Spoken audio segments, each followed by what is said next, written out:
कर्जत मुरबाड महामार्गावरील कळंब चाहुचेवाडी परिसरात बुधवार दिनांक 15 जुलै रोजी रात्री झालेल्या भीषण अपघातात श्रीवर्धन पोलीस ठाण्यात कार्यरत असलेले पोलीस जवान ऋतिक किसन ढोले वय वर्ष 26 यांचा दुर्दैवी मृत्यू झालाय। अपघातावेळी ऋतिक हे स्वतः इको कार चालवत असल्याचे सांगण्यात येत आहे। या अपघातात अन्य 4 जण जखमी झाले असून त्यापैकी दोघांची प्रकृती गंभीर असल्याची माहिती आहे।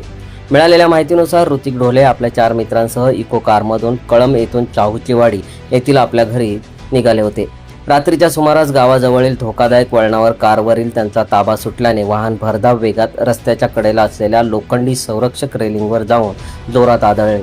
धडक इतकी भीषण होती की कारचा एक भाग हवेत उचलला गेला आणि वाहनाचे मोठे नुकसान झाले।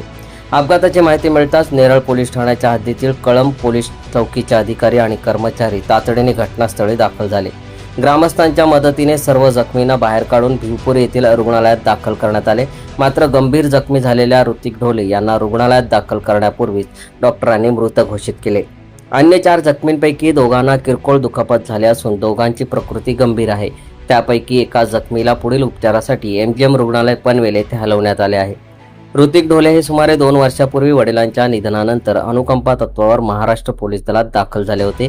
ते सध्या श्रीवर्धन पोलीस ठाण्यात कार्यरत होते। नुकताच त्यांचा विवाह झाला होता आणि त्यांची पत्नी गरोदर असल्याने या दुर्दैवी घटनेने ढोले कुटुंबावर दुःखाचा डोंगर कोसळला आहे।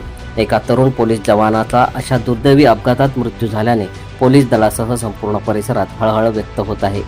या अपघाताचा पुढील तपास नेरळ पोलीस करीत आहेत। सम्राट मराठी लाईव्हसाठी गणेश पवारसह ब्युरो रिपोर्ट कर्जत।